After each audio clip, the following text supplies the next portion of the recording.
চলে এসেছি নতুন একটা ভিডিও নিয়ে মুভি রিভিউ ভার্সনে। তো আজকে একটা ট্রেলার রিভিউ করব, যেটা হচ্ছে যে এই উইক না নেক্সট উইক বেরোচ্ছে। সেটা হচ্ছে যে আবার হাওয়া বদল, পরমব্রত ডিরেক্টর, এবং এছাড়া রাইমা সেন রয়েছে, রুদ্রনীল রয়েছে এবং পরমব্রত রয়েছে। মানে বেসিক্যালি আগের বারে কাস্টিংটা রেখেছে এবং স্টোরিটা অলমোস্ট সেমই রেখেছে, কারণ রিবুট করেছে সেমভাবে রেখেছে। যে পরমব্রতর মধ্যে রুদ্রনীল এবং রুদ্রনীলের মধ্যে পরমব্রত একটা আবার হচ্ছে তাদের মানে কী বলবো, মানে একে অপরের মধ্যে সোয়াইপ হয়ে আত্মাটা তো দিয়ে, তো সেটা নিয়ে আবারও সেম জিনিস। এবং এবং ট্রেলারের মধ্যে আমি পার্সোনালি মানে সেরকম কিছু না, তো ওরা মানে একে অপরের মধ্যে মানে কী বলবো কথোপকথন করছে এবং হঠাৎ করে চলে আসছে। এবং তারপরে যে পরমব্রতর মধ্যে যদি মানে রুদ্রনীলের যখন আত্মাটা ঢুকে যাবে, তো তখন সেখানে সে রুদ্রনীলের মতো অ্যাক্টিং করবে। এবং যখন এই যে টিজার লেভেলে যেটা রয়েছে সেমভাবে ট্রেলার লেভেলও সেটা দেখিয়েছে।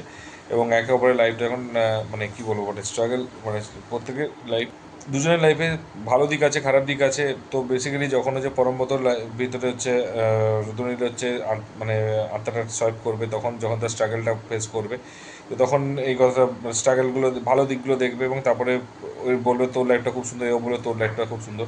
বাট যখন স্ট্রাগল স্টার্ট হবে তখনই তারা ফিল করতে পারবে যে হ্যাঁ কার লাইফে বেশি স্ট্রাগল। এবং তখন একটা জায়গায় ট্রেলারের মধ্যে বলবে ক্লিয়ারলি যে বলেছিলাম আমার লাইফটা নিতে চাস না, আমার লাইফটা খুব স্ট্রাগলে ভর্তি। তো এই জিনিসগুলো কিন্তু খুব সুন্দর লেগেছে এবং খুব ইন্টারেস্টিং লেগেছে। এবং তারপরে হচ্ছে মানে তারপরে হচ্ছে প্রচুর তো, বাট একটা জিনিস কি যে এবারের মানে ট্রেলারে অনেকটা ইমোশনসকে হচ্ছে ওরা হচ্ছে মানে দেখিয়েছে। তো আমার মনে হয় এটা একটা কিন্তু মানে কমেডির থেকে বেশি ইমোশনসটাকে বেশি ফোকাস করেছে। এবার দেখা যাক কতটা কী করবে। তো ট্রেলার লেভেলে এবার তুমি যদি বলো যে কী মানে পজিটিভ দিক নেগেটিভ দিক, দেখো পজিটিভ দিক প্রচুর দিক আছে। যেমন ফার্স্ট হচ্ছে পজিটিভ দিক, আগেটা আমরা বেশিরভাগটাই ছিল কমেডি, বাট এবারে কিন্তু কমেডিটা ডেফিনেটলি কমেডি ওয়ার্ক করেছে, ল্যান্ড করেছে যতটা এরকম দরকার। বাট এবারে কিন্তু ইমোশনসটা ঠিক ততটাই কাজ করেছে যতটা কিন্তু গতবার থেকে কিন্তু অনেক বেশি ইমোশনস রয়েছে ট্রেলার লেভেলে, আমার যেটুকু মানে বুঝতে পারলাম। সেকেন্ড হচ্ছে গতবার থেকে প্রোডাকশন ভ্যালু অনেক হাই, এবং অনেক হাই বলে অনেকটাই হাই। বেসিক্যালি তার কারণটা হচ্ছে যে পুরো শ্যুটটাই বুঝতে পারছি যে বাইরে হয়েছে, ইন্ডিয়ার বাইরে, তো ফরেনে হয়েছে। তো ডেফিনেটলি এটা কিন্তু মানে আরও বেটার লেগেছে মনে হচ্ছে না প্রোডাকশন। এবং মানে মানে একটা কথা না, প্রোডাকশন ভ্যালুটা অনেক হাই, এবং তারপর এর জন্য automatically look and feel better এসছে। এবং আমার মনে হয় না মানে মানে এর এর আগেরটা তুমি দেখবে অনেকটা ডিফারেন্স রয়েছে লুক অ্যান্ড ফিলের দিক থেকে দেখতে গেলে, প্রচুর হাই ডিফারেন্স রয়েছে। তো বেসিক্যালি প্রোডাকশন ভ্যালুর জন্য এটা হয়েছে। মিউজিক নিয়েও কোনো কথা বলে, মিউজিকটা কিন্তু খুব সুন্দর রয়েছে এবং খুব ভালো লেগেছে। এবং যেটুকু, এবং তারপরে হচ্ছে স্টার পারফরমেন্স যেটুকু হচ্ছে পরমব্রত এবং হচ্ছে রুদ্রনীলকে দেখিয়েছে, সেটুকু পারফরমেন্স কিন্তু ভালো লেগেছে এবং খুব ইন্টারেস্টিং লেগেছে। তো ওই দিক থেকে দেখতে গেলেও কিন্তু আমার খুব পছন্দ হয়েছে দুজনের পারফরমেন্সের কোয়ালিটি অনুযায়ী। তো এরপরে হচ্ছে যেটা নেক্সট ভালো লেগেছে সেটা হচ্ছে যে ট্রেলার কাটিং। দেখো ট্রেলারটা স্টোরি সেম হোক বা স্টোরি আলাদা হোক, বাট ট্রেলার কাটিংটা কিন্তু অনেক সময় দেখবে বুঝতে পারা মানে একটু কনফিউজ করে, কারণ বেসিক্যালি কিন্তু স্টোরিটা কিন্তু ওরা বুঝতে পেরেছে একটা নিজে এক কাপড়ের ভিতরে ঢুকেছে, বাট কতটা কী কাজ করেছে, কী হয়েছে না হয়েছে, কখন দেখছে একবার পুলিশে নিয়ে যাচ্ছে পরমব্রতকে, কখনও হচ্ছে দেখা যাচ্ছে এরা স্ট্রাগল করছে, তো সেই জিনিসগুলো সব কিছু দেখিয়েছে। তো ডেফিনেটলি ওই পয়েন্টগুলো কিন্তু খুব ভালো লাগছে এবং খুব ইন্টারেস্টিং লেগেছে এবং ভালো পছন্দ হবে। কারণ তুমি স্টোরিটা ঠিকঠাক করে রিভিল করতে পারবে না, তো একটা কনফিউজিং রইবে।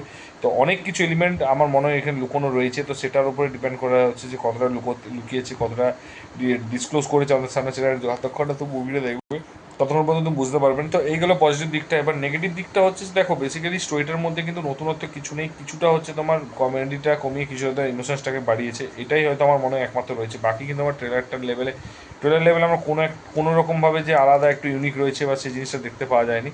এবং এটা একটা গেল মানে ফার্স্ট নেগেটিভ দিক। সেকেন্ড নেগেটিভ দিক হচ্ছে পরমব্রত রিসেন্ট টাইমে যে যতগুলো ডিরেকশন করছে, ওয়েব সিরিজ হোক মুভি হোক, সেগুলো কিন্তু খুব একটা ভালো লাগেনি, ঠিক আছে, খুব একটা ইন্টারেস্টিং হয়নি খুব। এবং ও কী করছে মানে আগেরটার মানে মানে ফেমটাকে ধরে রাখার জন্য পপুলারিটিটাকে ইউজ করেছে এবং সেই ইউজটা করে চেষ্টা করছে হিট করানোর জন্য, বাট সেটাকে এত বাজাবে প্রচুরই বাজাবে ঘেঁটে দিচ্ছে। তো এই ঘেঁটে দেওয়াটা কিন্তু আরও বাজে রকম একটা ব্যাপার আছে। তো এটা এবার দেখা যায় কতটা কি ঘাঁটবে, কতটা কি সুন্দরভাবে করবে ডিরেক্টর। তার কারণ ট্রেলার লেভেলে আমি বলবো ডিরেক্টরের কাজ ভালো লেগেছে, তার কারণ সেম হওয়ার পরে কিন্তু স্টোরিটাকে একটু ডিফারেন্ট করেছে এবং ট্রেলার লেভেলে, ঠিক আছে। এবার দেখা যায় মুভি লেভেলে কতটা ঠিক রাখতে পারে, কতটা কি ঘাঁটতে পারে, কতটা কি সুন্দর করতে পারে, সেটা দেখার বিষয়। যদি তোমরা অলরেডি ট্রেলারটা দেখে থাকো এরকম লেগেছে, অবশ্যই কিন্তু কমেন্ট করে জানিও, এবং কতটা এক্সাইটেড এবং সেটা কিন্তু অবশ্যই জানিও কিন্তু। আর তোমার কি মনে হয় নেগেটিভগুলো যেগুলো পয়েন্টগুলো বলেছে সেগুলো কি তোমরা এগ্রি করো? এবং পরমত লাস্ট ডিরেক্টরের সেখানে মুভিগুলো যে মানে ওয়েব সিরিজগুলো ভালো হয়নি, সেটাও কিন্তু অবশ্যই যদি আমার মনে হয় সেটা অবশ্যই জানিও কিন্তু কমেন্ট বক্সে। আর যদি ভিডিওটা ভালো লেগে থাকে তাহলে বন্ধুদের মধ্যে অবশ্যই কিন্তু শেয়ার করবে এবং কে কে ফার্স্ট শো দেখতে যাচ্ছ এবং কোন হলে দেখতে সেটা অবশ্যই জানিও কিন্তু কমেন্ট বক্সে কমেন্ট করে।